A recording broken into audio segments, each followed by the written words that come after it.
alegria receber aqui hoje o Rodrigo Prando, que é professor de Sociologia e Política na Universidade Mackenzie. Ele vai nos falar sobre fake news, esse fenômeno novo, preocupante, que está acontecendo por toda parte e que está influenciando eleições, influenciando a vida social.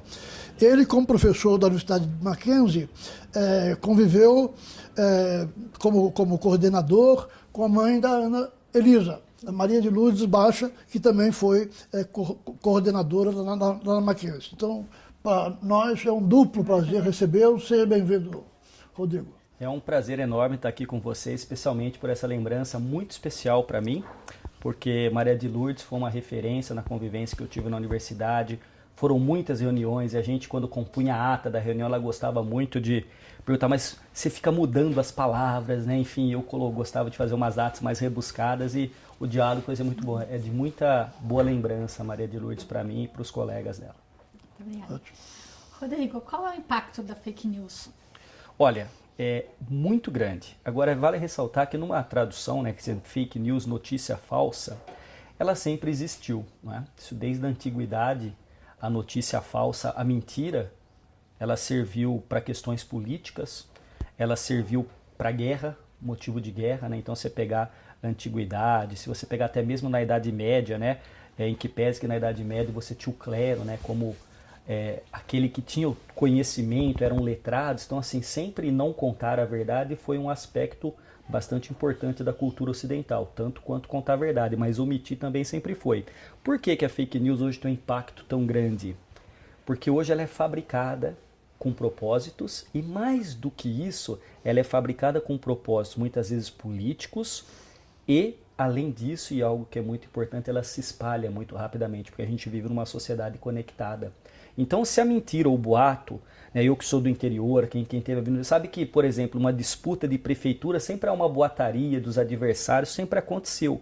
Hoje acontece, mas toma uma amplitude enorme. Aquilo que Humberto Eco falou antes de falecer, né, que no fundo a internet, as redes sociais deram voz aos idiotas em escala planetária, mas também aos mentirosos, aqueles que produzem notícias que têm um impacto muito sensível no esgarçamento do tecido democrático, por exemplo, na saúde pública. Então você imagina quando você associa a ideia de fake news, de que essa notícia produzida de que as vacinas causam doenças que não causam e as pessoas deixam de se vacinar e alguns países estão tendo surtos de doenças que foram erradicadas. Por quê? Porque é uma fake news que viraliza. Então as pesquisas, Ana Bolívar, elas mostram que muita gente, elas preferem compartilhar uma notícia que confirme o senso comum, suas próprias crenças, do que uma notícia que demanda um pouco mais de reflexão.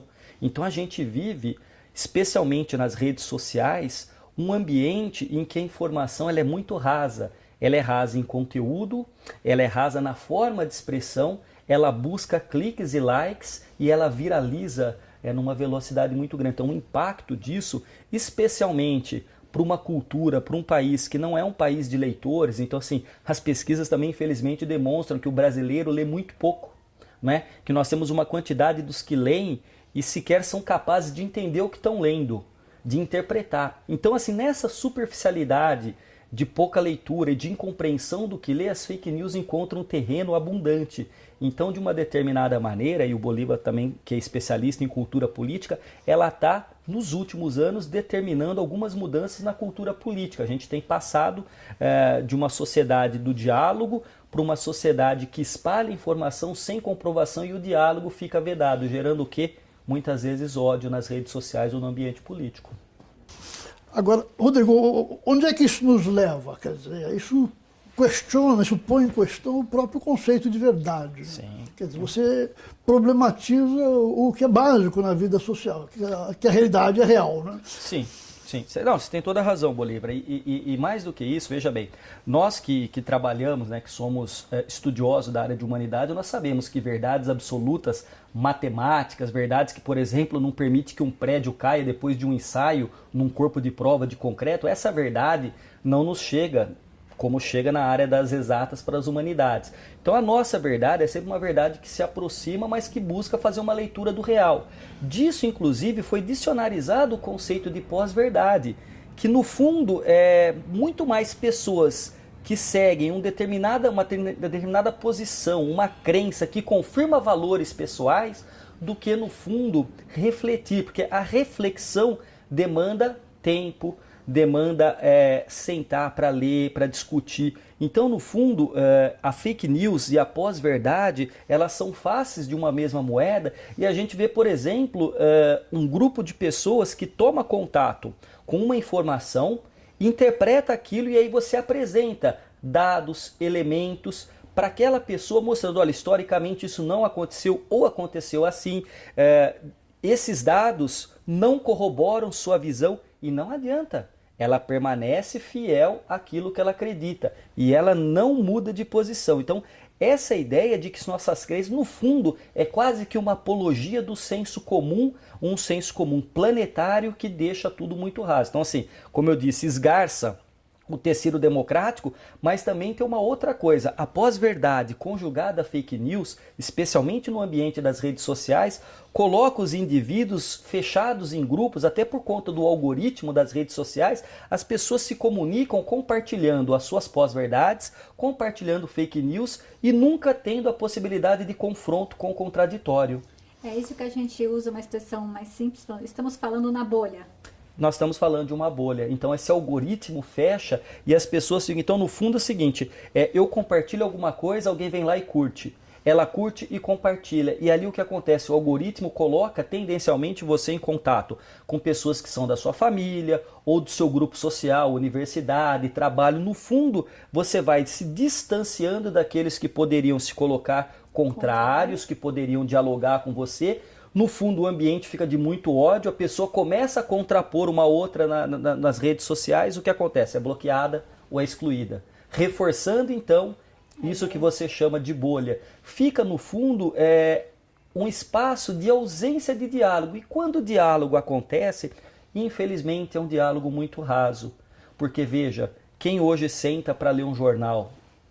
Mas nem que você vai pegar num tablet, você pode ler. Quer dizer, as pessoas sequer querem passar da notícia. E muitas vezes a fake news, ela tem um chamariz. É um título que chama atenção, uma manchete que chama atenção. E poucos passam a ler. As pessoas compartilham a partir do título e da manchete. E aí você percebe que muitas vezes você tem uma notícia que é verdadeira, mas que faz 5 anos e que hoje não tem mais sentido nenhum. Então, o que acontece? Como que você consegue, no limite, tentar escapar um pouco desta bolha da fake news?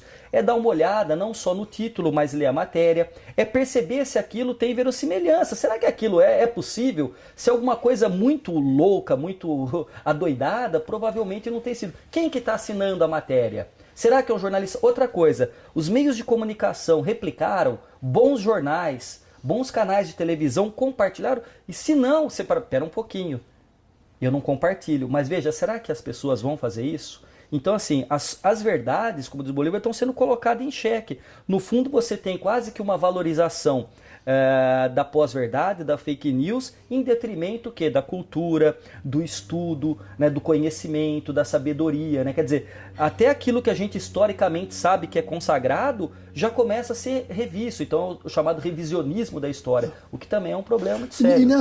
O que é aterrador, né, é que nessa escala, por causa da tecnologia e nessa velocidade, fica extremamente difícil a verificação. Né? Porque no passado, eu me lembro do exemplo do tempo do macartismo, né?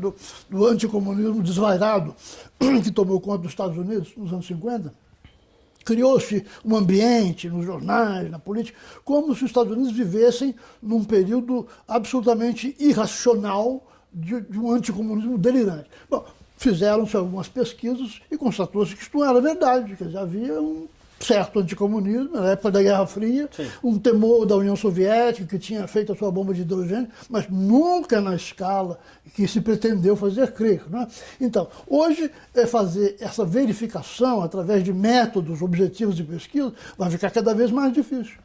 E não só fica mais difícil, você tem toda a razão, como inclusive, muitas vezes, uma matéria que chega ao leitor, você conta com a consciência do leitor e ele mesmo verificava.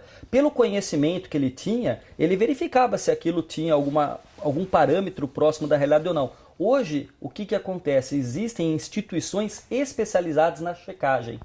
são checadores. Então você tem algumas agências, algumas instituições que estão parceiras dos jornais para checar, porque tem uma coisa muito interessante que até jornalistas experientes tem no jargão do jornalista, né, tem assim, comido barriga, né, tem, na verdade, publicado coisa que é falsa. Então o que acontece? Grandes grupos de comunicação estão se ligando a essas agências verificadoras. Agora veja qual é a consequência disso. Alguém te põe alguma coisa falsa e é outro alguém que vai verificar se aquilo é verdadeiro ou falso. Ou seja, você fica simplesmente passivo, acreditando ou num lado ou no outro, sem formar uma convicção.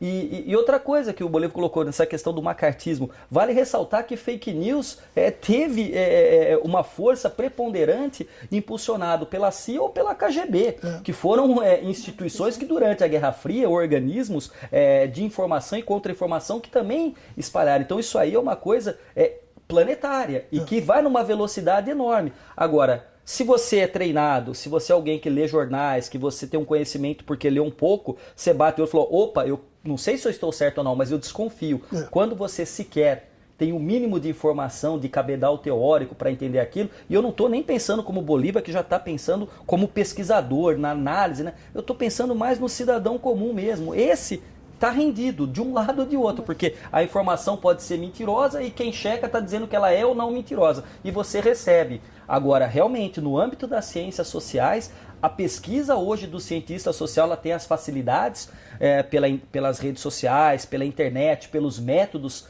quantitativos ou qualitativos, mas também ela está muito perigosa, porque a voz do especialista é tido como mera opinião também. Falei, tá, por que isso é sua opinião? Falei, não, peraí, não é opinião. É um artigo construído, pode ser um artigo de uma página de jornal, mas tem um conhecimento de uma vida de leitura de 30, 40 anos. Não, isso é sua opinião, eu respeito, você tem que respeitar a minha. Então as pessoas estão confundindo opinião com, na verdade, análise proferida e escrita e publicada por um especialista. No fundo, a gente vive um império do senso comum e da superficialidade.